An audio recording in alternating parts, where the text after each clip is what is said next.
Viewers welcome back in our program जी doctor साहब program ਨੂੰ ਹੋਰ ਅੱਗੇ ਵਧਾਉਂਦੇ ਆ ਅੱਜ ਦੇ ਅਗਲੇ ਇਸ਼ੂ ਦੇ ਨਾਲ। ਜੀ ਡਾਕਟਰ ਸਾਹਿਬ ਕੀ ਵਿਚਾਰਾਂ ਨੇ ਤੁਹਾਡੀਆਂ? ਦੇਖੋ ਦੁਨੀਆ ਦੇ ਵਿੱਚ ਪਿਛਲੇ ਕੁਝ ਦਹਾਕਿਆਂ ਤੋਂ ਔਰ 9/11 ਤੋਂ ਬਾਅਦ ਖਾਸ ਤੌਰ ਤੇ ਇੱਕ ਟਰਮ ਜਿਹੜੀ ਬੜੀ ਵਰਤੀ ਜਾ ਰਹੀ ਹੈ ਸਾਰੇ ਪਾਸੇ ਰਿਲੀਜੀਅਸ ਫੰਡਾਮੈਂਟਲਿਜ਼ਮ ਜੀ। ਔਰ ਬਹੁਤ ਸਾਰੇ ਜਿਹੜੇ ਨੇ ਉਹ ਜਦੋਂ ਖਤਰਾ ਵੀ ਅੱਜ ਦੇ ਸਮੇਂ 'ਚ ਜਾਂ ਮਨੁੱਖਤਾ ਨੂੰ ਕਹਿੰਦੇ ਨੇ ਕਿ 1992 ਤੱਕ ਸੋਵੀਅਤ ਯੂਨੀਅਨ ਦੇ ਕਲੈਪਸ ਤੋਂ ਪਹਿਲਾਂ ਕਮਿਊਨਿਜ਼ਮ ਨੂੰ ਵੱਡਾ ਖਤਰਾ ਮੰਨਿਆ ਜਾਂਦਾ ਸੀ। ਫਿਰ ਇਹ ਕਿਹਾ ਜਾਂਦਾ ਕਿ ਰਿਲੀਜੀਅਸ ਫੰਡਾਮੈਂਟਲਿਜ਼ਮ। ਰਿਲੀਜੀਅਸ ਫੰਡਾਮੈਂਟਲਿਜ਼ਮ ਨੂੰ ਹਰ ਕੋਈ ਆਪੋ ਆਪਣੇ ਤਰੀਕੇ ਨਾਲ ਡਿਫਾਈਨ ਕਰਦਾ ਔਰ ਉਹਦੇ 'ਚ ਮੁੱਖ ਤੌਰ ਤੇ ਇਹੀ ਹੈ ਕਿ ਜੀ ਜਿਹੜੇ ਬਿਲਕੁਲ ਧਰਮ ਦੀ ਕੱਟੜਤਾ ਦੇ ਨਾਲ ਸੰਬੰਧਿਤ ਲੋਕ ਜਿਹੜੇ ਆਪਣੇ ਬਿਨਾਂ ਜਾਂ ਆਪਣੇ ਧਰਮ ਨੂੰ ਮੰਨਣ ਵਾਲਿਆਂ ਤੋਂ ਬਿਨਾਂ ਦੂਸਰਿਆਂ ਦੇ ਪ੍ਰਤੀ ਇਨਟੋਲਰੈਂਸ ਰੱਖਦੇ ਨੇ, ਅਸਹਿਣਸ਼ੀਲਤਾ ਰੱਖਦੇ ਨੇ ਜੀ, ਨਾ ਬਰਦਾਸ਼ਤ ਕਰਨ ਵਾਲਾ ਉਹਨਾਂ ਦਾ ਰਵੱਈਆ ਹੁੰਦਾ ਹੈ। ਔਰ ਜਿਹੜੀ ਲੜਾਈ ਹੈ ਉਹ ਸਿਰਫ ਤੇ ਸਿਰਫ ਉਹਨਾਂ ਦੀ ਆਪਣੇ ਮਜ਼ਹਬ ਨੂੰ ਅੱਗੇ ਤੋਰਨ ਦੀ ਹੁੰਦੀ। ਫਿਰ ਇਹਦੇ ਨਾਲ ਉਹਨਾਂ ਨੇ ਇਸਲਾਮ ਨੂੰ ਜ਼ਿਆਦਾ ਜੋੜਿਆ, ਇਸਲਾਮਿਕ ਫੰਡਾਮੈਂਟਲਿਜ਼ਮ ਬਣਾ ਦਿੱਤਾ। ਭਾਰਤ ਦੇ ਹਾਕਮਾਂ ਨੇ ਜਦੋਂ ਸਿੱਖਾਂ ਦੀਆਂ ਜੈਨੂਇਨ ਪੋਲੀਟੀਕਲ ਐਸਪੀਰੇਸ਼ਨਸ, ਸਿਆਸੀ ਐਸਪੀਰੇਸ਼ਨਸ, ਜਦੋਂ ਧਾਰਮਿਕ ਹੱਕਾਂ ਦੀ ਗੱਲ ਕੀਤੀ ਤੇ ਉਹਨਾਂ ਨੇ ਸੰਤ ਪਿੰਡਾਂ ਵਾਲਿਆਂ ਨੂੰ ਰਿਲੀਜੀਅਸਲੀ ਫੰਡਾਮੈਂਟਲਿਸਟ ਬਣਾ ਦਿੱਤਾ, ਫਿਰ ਟੈਰਰਿਸਟ ਬਣਾ ਦਿੱਤਾ ਹੈ। ਔਰ ਇਹ ਰਵੱਈਆ ਹਰ ਥਾਂ ਤੇ ਮਜ਼ਹਬ ਦੇ ਨਾਲ ਜੋੜ ਕੇ, ਕਦੇ ਕਿਸੇ ਨੇ ਇੱਥੇ ਇੰਨੇ ਐਕਸ਼ਨ ਕਦੇ ਕ੍ਰਿਸਚਨ ਫੰਡਾਮੈਂਟਲਿਸਟ ਨਹੀਂ ਕਿਹਾ।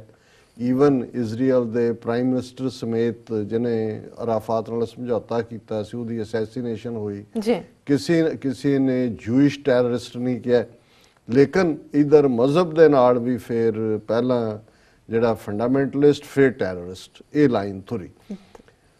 ਫਰਾਂਸ, ਹਾਲਾਂਕਿ ਜਦੋਂ ਅਸੀਂ ਦੁਨੀਆ ਦੇ ਵਿੱਚ ਤਬਦੀਲੀ ਦੀ ਗੱਲ ਕਰਦੇ ਫਰਾਂਸ ਨੂੰ ਇਹ ਕ੍ਰੈਡਿਟ ਜਾਂਦਾ ਔਰ ਇਸ ਕਰਕੇ ਵੀ ਸਿੱਖਾਂ ਨੇ ਆਪਣਾ ਇਤਿਹਾਸ ਜਾਂ ਆਪਣੀਆਂ ਪ੍ਰਾਪਤੀਆਂ ਦੁਨੀਆ ਦੇ ਇਤਿਹਾਸ ਦੇ ਵਿੱਚ ਰਿਕਾਰਡ ਨਹੀਂ ਕਰਵਾਈਆਂ ਜਾਂ ਨਹੀਂ ਦੱਸ ਸਕੇ ਉਹਨਾਂ ਨੂੰ।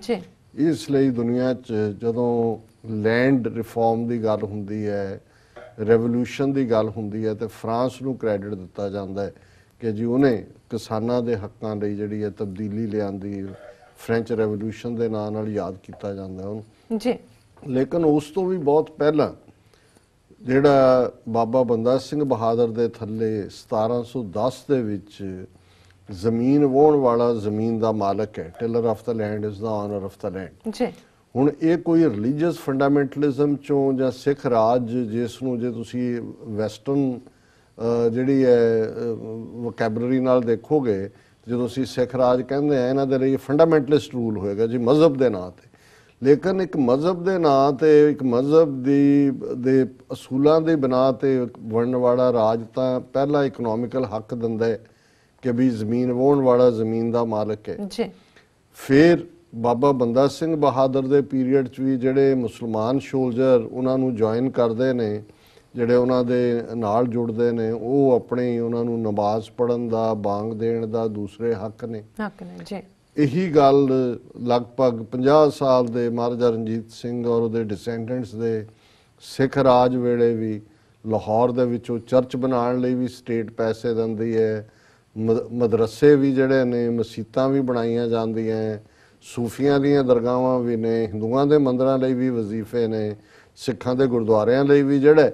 ਸੋ ਇਹ ਤਾਂ ਜਿਹਨੂੰ ਇਹ ਰਿਲੀਜਨ ਬੇਸਡ ਸਟੇਟ ਨੂੰ ਫੰਡਾਮੈਂਟਲਿਸਟ ਕਹਿੰਦੇ ਨੇ, ਇਹ ਤਾਂ ਉਹਦਾ ਹਾਲ ਸੀ ਬਾਕੀਆਂ ਦੇ ਸਰਬੱਤ ਦੇ ਭਲੇ ਵੱਲ।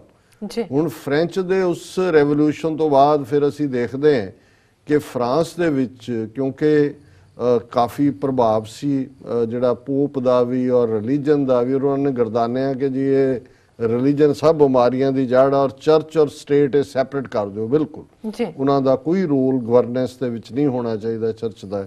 ਉਹਦੇ 'ਚੋਂ ਅਸੀਂ ਦੇਖਦੇ ਹਾਂ ਕਿ 1905 ਦਾ ਜਿਹੜਾ ਇਹਨਾਂ ਦਾ ਇੱਕ ਫਰਾਂਸ ਦਾ ਕਨਸੈਪਟ ਜਿਹਨੂੰ ਲੈਸੈਟੇ ਕਹਿੰਦੇ ਨੇ ਫ੍ਰੈਂਚ ਦੇ ਵਿੱਚੋਂ ਨਿਕਲਿਆ, ਜਿਹਦੇ ਚਰਚ ਔਰ ਸਟੇਟ ਉਹਨਾਂ ਨੇ ਕਿਹਾ ਜੀ ਇਹ ਸੈਪਰੇਟ ਹੈ। ਹੁਣ ਇੱਕ ਪਾਸੇ ਤਾਂ ਅੱਜ ਇਹ ਕਿਹਾ ਜਾਂਦਾ ਹੈ ਕਿ ਜਿਹੜਾ ਫੰਡਾਮੈਂਟਲਿਜ਼ਮ ਹੈ ਰਿਲੀਜਨ ਦੇ ਨਾਂ ਥੱਲੇ ਇੱਕ ਵੱਡਾ ਕਰਸ ਹੈ ਔਰ ਇਹਦੇ ਨਾਲ ਲੜਾਈ ਹੈ। ਪਰ ਮੈਂ ਇਹ ਸਮਝਦਾ, ਔਰ ਇਹ ਗੱਲ ਮੈਂ ਇੱਥੇ ਇਸ ਪਲੇਟਫਾਰਮ ਤੇ ਬਹਿ ਕੇ ਨਹੀਂ ਕਹਿ ਰਿਹਾ, ਇਹ ਗੱਲ ਅੱਜ ਤੋਂ ਲਗਭਗ 8-9 ਸਾਲ ਪਹਿਲਾਂ ਮੈਂ ਫਰਾਂਸ ਦੇ ਐਂਬੈਸਡਰ ਨੂੰ ਵਾਸ਼ਿੰਗਟਨ ਡੀਸੀ ਜਦੋਂ 15 ਅੱਡ-ਅੱਡ ਸਿੱਖ ਜਥੇਬੰਦੀਆਂ ਦੇ ਇੱਕ ਡੈਲੀਗੇਸ਼ਨ ਨੂੰ ਲੀਡ ਕਰਕੇ ਮੈਂ ਮਿਲਿਆ। ਲਗਭਗ ਉਹ 40 ਮਿੰਟ ਸਾਨੂੰ ਮੀਟਿੰਗ ਲਈ ਦਿੱਤੇ ਸੀ ਔਰ ਉਹ ਮੀਟਿੰਗ 2 ਘੰਟੇ ਚੱਲੀ। ਔਰ ਇਸ ਤਰ੍ਹਾਂ ਹੀ ਫੇਸ ਟੂ ਫੇਸ ਮੈਂ ਐਂਬੈਸਡਰ ਨੂੰ ਕਿਹਾ, ਮੈਂ ਕਿਹਾ ਜੀ ਫਰਾਂਸ ਨੇ ਵੀ ਇੱਕ ਨਵਾਂ ਧਰਮ ਮੰਨਣਾ ਸ਼ੁਰੂ ਕਰ ਦਿੱਤਾ। ਉਹ ਮੈਨੂੰ ਕਹਿੰਦਾ ਵਾਟ? ਮੈਂ ਕਿਹਾ ਜੀ ਹਾਂ ਵੀ, ਔਰ ਉਹ ਮੈਂ ਕਿਹਾ ਟੈਰਰਿਸਟ ਧਰਮ ਹੈ। ਤੇ ਉਹਨੇ ਜਦੋਂ ਕਿਉਰਿਓਸਿਟੀ ਦਿਖਾਈ, ਮੈਂ ਕਿਹਾ ਜੀ ਤੁਹਾਡੇ ਜਿਹੜਾ ਧਰਮ ਹੈ ਉਹਦਾ ਨਾਂ ਹੈ ਸੈਕੂਲਰ ਫੰਡਾਮੈਂਟਲਿਜ਼ਮ। ਕਿਉਂਕਿ ਅਸੀਂ ਇਸ ਲਈ ਡੈਲੀਗੇਸ਼ਨ ਲੈ ਕੇ ਮਿਲੇ ਸੀ ਕਿ 2004 ਦੇ ਵਿੱਚ ਜਿਹੜਾ ਲਾਅ ਫਰਾਂਸ ਨੇ ਬਣਾਇਆ, ਜਿਹਦੇ ਚ ਕਿ ਸਕੂਲਾਂ ਦੇ ਵਿੱਚ ਓਸਟੈਂਸੀਬਲ ਸਾਈਨਸ ਆਫ ਰਿਲੀਜਨ ਕਿ ਜਿਹੜੇ ਸਾਹਮਣੇ ਨਜ਼ਰ ਆਉਂਦੇ ਨੇ ਉਹ ਨਹੀਂ ਪਹਿਨ ਸਕਦਾ ਕੋਈ। ਇਹੀ ਕਾਰਨ ਸੀ ਕਿ ਸਿੱਖ ਬੱਚੇ ਬੱਚੀਆਂ ਆਪਣੇ ਪਟਕੇ ਨਾਲ ਜਾਂ ਦਸਤਾਰ ਨਾਲ ਜਾਂ ਈਵਨ ਕੜੇ ਨਾਲ ਜਿਹੜਾ ਉੱਥੇ ਨਹੀਂ ਸੀ ਸਕੂਲਾਂ 'ਚ ਜਾ ਸਕਦੇ। ਔਰ ਇਹ ਹਾਲਾਂਕਿ ਫਰਾਂਸ ਦੇ ਵਿੱਚ ਸਭ ਤੋਂ ਜ਼ਿਆਦਾ ਮੁਸਲਿਮ ਪੋਪੂਲੇਸ਼ਨ ਹੈ, ਸ਼ਾਇਦ 6 ਮਿਲੀਅਨ ਦੇ ਲਗਭਗ, ਯੂਰਪ ਦੇ ਵਿੱਚ ਸਾਰੇ ਦੇਸ਼ਾਂ 'ਚੋਂ ਜੀ। ਔਰ ਇਹਦੀ ਇੰਟੈਂਟ ਤਾਂ ਬੇਸ਼ੱਕ ਜਿਹੜੀ ਇਹਨਾਂ ਦੀ ਸਾਰੀ ਐਂਟਾਈ ਇਸਲਾਮਿਕ ਜਿਹੜੀ ਹੈ ਵੇਵ ਇਹਨਾਂ ਨੇ ਚਲਾਈ ਹੋਈ ਹੈ ਉਹ ਸੀ, ਪਰ ਉਹਦਾ ਡਾਇਰੈਕਟ ਸਾਡੇ ਲਈ ਤਾਂ ਕੇਸ ਹੋਣਾ ਔਰ ਦਸਤਾਰ ਇਹ ਤਾਂ ਬੇਸਿਕ ਹੈ, ਸਾਡੀ ਹੋਂਦ ਹੈ, ਇਹਦੇ ਨਾਲ ਹੀ ਅਸੀਂ ਸਰਵਾਈਵ ਕਰਦੇ। ਤੇ ਉਹ ਲੰਮਾ ਚੌੜਾ ਲੈਸੈਟੇ ਔਰ ਉਹਨੇ ਕਿਹਾ ਜੀ ਨਹੀਂ ਫ੍ਰੈਂਚ ਬਹੁਤ ਇੱਜ਼ਤ ਕਰਦੇ ਨੇ ਸਿੱਖਾਂ ਦੀ, ਰਣਜੀਤ ਸਿੰਘ ਦੇ ਦਰਬਾਰ ਦੀ ਗੱਲ ਤੇ ਇਹ ਉਹ। ਮੈਂ ਕਿਹਾ ਜੀ ਇਹ ਛੱਡੋ, ਬਟ ਤੁਹਾਡਾ ਜਿਹੜਾ ਇਹ ਮਜ਼ਹਬ ਹੈ ਇਹ ਫੰਡਾਮੈਂਟਲਿਜ਼ਮ ਨਾਲੋਂ ਜ਼ਿਆਦਾ ਖਤਰਨਾਕ ਹੈ। ਕਿਉਂਕਿ ਜਿਨ੍ਹਾਂ ਨੂੰ ਤੁਸੀਂ ਫੰਡਾਮੈਂਟਲੀ ਸੁਸਾਇਟੀਜ਼ ਕਹਿੰਦੇ ਹੋ ਉਹਨਾਂ ਨੇ ਤਾਂ ਦੂਸਰਿਆਂ ਦੇ ਹੱਕ ਦਿੱਤੇ। ਤੁਸੀਂ ਸੈਕੂਲਰਿਜ਼ਮ ਦੇ ਨਾਂ ਥੱਲੇ ਜਿਹੜੇ ਹੱਕ ਇੰਟਰਨੈਸ਼ਨਲ ਲਾਅ ਨੇ, ਜਿਹੜੇ ਹੱਕ international charter of human rights ਨੇ, UN ਨੇ ਦਿੱਤੇ ਨੇ, ਤੁਸੀਂ ਉਹ ਹੱਕ ਵੀ ਜਿਹੜੇ ਨੇ ਉਹ ਖੋਹ ਲਏ। ਔਰ ਇਹ ਗੱਲ ਚਲਦੀ ਚਲਦੀ ਅੱਜ ਕਿੱਥੇ ਪਹੁੰਚ ਗਿਆ, ਜਦੋਂ ਮੈਂ ਖਬਰ ਦੇਖੀ ਤੇ ਮੈਨੂੰ ਇੱਕਦਮ ਉਹ ਸਾਰਾ ਸਿਨੈਰੀਓ ਯਾਦ ਆਇਆ ਕਿ ਉੱਥੇ ਫਰਾਂਸ। ਔਰ ਹਾਲਾਂਕਿ ਦੇਖੋ ਮੈਂ ਸਮਝਦਾ ਵੀ ਅਗੇਨ ਜਿਹੜੇ ਸਿੱਖ ਬੱਚੇ ਜਿਨ੍ਹਾਂ ਦੇ ਪੇਰੈਂਟਸ ਅੜ ਗਏ ਵੀ ਅਸੀਂ ਬੱਚੇ ਸਕੂਲਾਂ ਚੋਂ ਕੱਢ ਲੈਣੇ ਨੇ, ਜਿਹੜੇ ਕੈਥੋਲਿਕ ਸਕੂਲ ਨੇ, ਕਿਉਂਕਿ ਇਹ ਸਰਕਾਰੀ ਸਕੂਲਾਂ ਦੇ ਉੱਤੇ ਹੀ ਲਾਗੂ ਹੁੰਦਾ ਸੀ ਇਹ ਲਾਅ, ਕੈਥੋਲਿਕ ਸਕੂਲਾਂ ਨੇ ਜਿਹੜਾ ਪ੍ਰਾਈਵੇਟਲੀ ਸਿੱਖਾਂ ਨੂੰ ਅਪਰੋਚ ਕੀਤਾ ਕਿ ਤੁਸੀਂ ਸਾਡਾ ਐਡਵਰਟਾਈਜ਼ ਨਾ ਕਰਨਾ ਕਿਉਂਕਿ ਉਹਦੇ ਨਾਲ ਸਾਡਾ ਜਿਹੜਾ ਉਹ ਪ੍ਰੋਬਲਮ ਹੋ, ਪਰ ਅਸੀਂ ਤੁਹਾਡੇ ਬੱਚਿਆਂ ਨੂੰ ਜਿਹੜਾ ਆਪਣੇ ਸਕੂਲਾਂ 'ਚ ਦਾਖਲ ਕਰਦੇ। ਹੁਣ ਜਿਨ੍ਹਾਂ ਨੂੰ ਇਹ ਰਿਲੀਜੀਅਸ ਕਹਿੰਦੇ ਨੇ, ਫੰਡਾਮੈਂਟਲਿਸਟ ਕਹਿੰਦੇ ਨੇ ਕਿ ਉਹ ਤਾਂ ਉਹਨਾਂ ਨੇ ਦਾਖਲ ਕੀਤੇ। ਔਰ ਇਸ ਕੇਸ ਨੂੰ ਯੂਨਾਈਟਿਡ ਸਿੱਖਸ ਆਰਗੇਨਾਈਜੇਸ਼ਨ ਨੇ 2-3 ਕੇਸ, ਫਿਰ ਇਹ ਕੱਲਾ ਬੱਚਿਆਂ ਦੇ ਸਕੂਲਾਂ ਤੱਕ ਨਹੀਂ ਰਿਹਾ, ਪਾਸਪੋਰਟ ਦੇ ਉੱਤੇ ਪੱਗ ਲਵਾ ਕੇ ਜਿਹੜੀ ਹੈ ਰੈਜ਼ੀਡੈਂਟ ਕਾਰਡ ਤੇ। ਔਰ ਇਹ case UN human rights council ਤੱਕ ਗਿਆ ਜਿਸ ਨੂੰ ਉਹਨਾਂ ਨੇ ਜਿੱਤਿਆ, ਲੇਕਿਨ ਕਿਉਂਕਿ ਉਹ ਫੈਸਲੇ ਬਾਈਂਡਿੰਗ ਨਹੀਂ ਹੁੰਦੇ ਔਰ ਫਰਾਂਸ ਦਾ ਜਿਹੜਾ ਮਾਈਂਡਸੈਟ ਹੈ 80% ਫ੍ਰੈਂਚ ਇਸ ਕਾਨੂੰਨ ਦੇ ਹੱਕ 'ਚ ਸੀ। ਔਰ ਹੁਣ ਇਹ ਗੱਲ ਇਸ ਤੋਂ ਵੀ ਅੱਗੇ ਇਹਨਾਂ ਨੇ ਪਹੁੰਚਾ ਦਿੱਤੀ। ਅੱਜ ਖਬਰ ਹੈ French MPs banned from wearing religious symbols, ਕਿ ਫਰਾਂਸ ਦੇ MPਆਂ ਤੇ ਇਹ ਪਾਬੰਦੀ ਲੱਗ ਗਈ ਹੈ ਕਿ ਉਹ ਕੋਈ ਧਾਰਮਿਕ ਚਿੰਨ੍ਹ ਜਿਹੜਾ ਹੈ ਉਹ ਨਹੀਂ ਪਹਿਨ ਸਕਦੇ parliament. As per new dress rules, members of National Assembly must avoid wearing of conspicuous religious symbols, uniforms, logos और कमर्शियल मैसेजेस और पॉलिटिकल स्लोगन, कि वो कोई भी धार्मिक चिन्ह, कोई सियासी मैसेज, कोई कमर्शियल ਜਾਂ ਦੂਜਾ ਨਹੀਂ ਕਰ ਸਕਦੇ। ਉਹਨਾਂ ਨੇ ਕਿਹਾ ਕਿ ਵੀ ਇਹ ਜਿਹੜਾ ਹੈ ਇਸ ਨੂੰ ਅਸੀਂ ਜੇ ਕੋਈ ਟ੍ਰੈਡੀਸ਼ਨਲ ਕਲੋਥਿੰਗ ਹੈ ਉਸ 'ਚ ਅਸੀਂ ਦੇਖ ਸਕਦੇ ਹਾਂ ਜੇ ਕਿਸੇ ਨੂੰ ਐਕਸੈਪਸ਼ਨ ਚਾਹੀਦੀ ਹੈ, ਕਿਉਂਕਿ ਮੋਰਾਕੋ ਮੂਲ ਦੇ ਬਹੁਤ ਸਾਰੇ ਮੁਸਲਮਾਨ, ਕਿਉਂਕਿ ਮੋਰਾਕੋ ਕਾਲੋਨੀ ਸੀ ਫਰਾਂਸ ਦੀ, ਉੱਥੇ ਰਹਿੰਦੇ ਨੇ ਜਿਹੜੇ 6 ਮਿਲੀਅਨ ਨੇ, ਉਹਨਾਂ 'ਚ ਵੱਡੀ ਗਿਣਤੀ 'ਚ ਉਹਨਾਂ 'ਚੋਂ ਨੇ।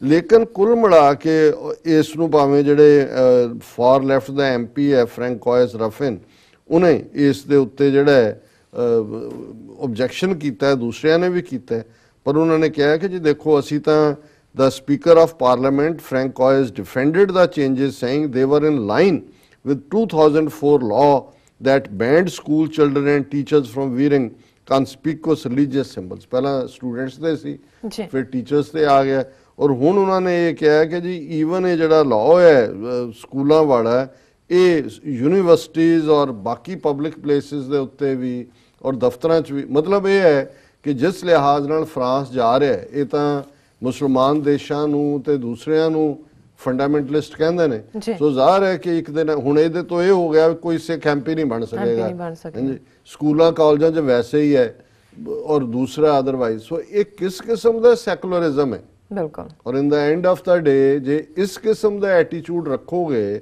ਔਰ ਜੇ ਤੁਹਾਡੇ ਸੈਕੂਲਰਿਜ਼ਮ ਨੂੰ ਇਵੇਂ ਹੀ ਡਿਫਾਈਨ ਕੀਤਾ ਜਾਣਾ ਹੈ ਜਿਵੇਂ ਇੰਡੀਆ ਦੇ ਸੈਕੂਲਰਿਜ਼ਮ ਨੇ 25-20 ਦੇ ਥੱਲੇ ਹਿੰਦੂ ਬਣਾਇਆ ਹੋਇਆ ਸਿੱਖਾਂ ਨੂੰ, ਤਾਂ ਫਿਰ ਕੀ ਚਾਰਾ ਹੋਏਗਾ ਅਦਰ ਦੈਨ ਕਿ ਫਿਰ ਤੁਸੀਂ ਜਿਨ੍ਹਾਂ ਨੂੰ ਤੁਸੀਂ ਉਸ ਵੱਡੇ ਸਿਨੈਰੀਓ 'ਚ ਨਾਲ ਲਾਉਣਾ ਚਾਹੁੰਦੇ ਹੋ ਉਹ ਤੁਹਾਡੇ ਤੋਂ ਦੂਰ ਜਾਂਦੇ ਰਹਿਣਗੇ। ਇੱਕ ਦਿਨ ਆਏਗਾ। ਔਰ ਮੈਂ ਜਦੋਂ ਇਹ 2004 ਦੇ ਵਿੱਚ ਇਹ ਬੈਨ ਲੱਗਾ ਔਰ ਚੱਲ ਰਿਹਾ ਸੀ, ਹਾਲਾਂਕਿ ਫਰਾਂਸ ਦੇ ਵਿੱਚ ਬਹੁਤ ਜ਼ਿਆਦਾ ਸਿੱਖ ਨਹੀਂ ਨੇ, ਮੇਰਾ ਖਿਆਲ ਹੈ 5 ਤੋਂ 10 ਹਜ਼ਾਰ ਤੱਕ ਉਹਨਾਂ ਦੀ ਗਿਣਤੀ ਹੋਏਗੀ, ਹੋ ਸਕਦਾ ਹੁਣ ਵੱਧ ਗਏ ਹੋਣ। ਤੇ ਉਦੋਂ ਹਾਲਾਂਕਿ ਇੱਕ ਪ੍ਰਪੋਜ਼ਲ ਜਿਹੜੀ ਮੈਂ ਵੀ ਸੁਜੈਸਟ ਕੀਤਾ ਸੀ, ਮੈਂ ਉਹਨਾਂ ਨੂੰ ਕਿਹਾ ਸੀ ਕਿ ਵੀ ਔਰ ਐਂਬੈਸਡਰ ਨੂੰ ਵੀ ਮੈਂ ਕਿਹਾ ਸੀ, ਮੈਂ ਕਿਹਾ ਜੋ ਤੁਸੀਂ ਹਾਲਾਤ ਬਣਾ ਰਹੇ ਹੋ ਅਸੀਂ ਡਿਕਲੇਅਰਡਲੀ ਵੀ ਤੁਹਾਨੂੰ ਇਹ ਭੁੱਲ ਗਿਆ ਵੀ ਇਹੀ ਫਰਾਂਸ ਮੁਲਕ ਹੈ ਕਿ ਜਦੋਂ ਸਾਡੇ ਸਿੱਖ ਸੋਲਜਰਸ ਨੇ ਆ ਕੇ ਸੈਕੰਡ ਵਰਲਡ ਵਾਰ ਵੇਲੇ ਜਰਮਨਾਂ ਤੋਂ ਤੁਹਾਨੂੰ ਲਿਬਰੇਟ ਕੀਤਾ, ਉਦੋਂ ਦੇ ਪੋਸਟ ਕਾਰਡ ਨੇ ਫਰਾਂਸ ਦੇ ਪੱਗਾਂ ਵਾਲੇ ਕਿ ਵੀ ਅਸੀਂ ਪੱਗ ਬੰਨ ਕੇ ਤੁਹਾਨੂੰ ਲਿਬਰੇਟ ਕਰਾ ਸਕਦੇ।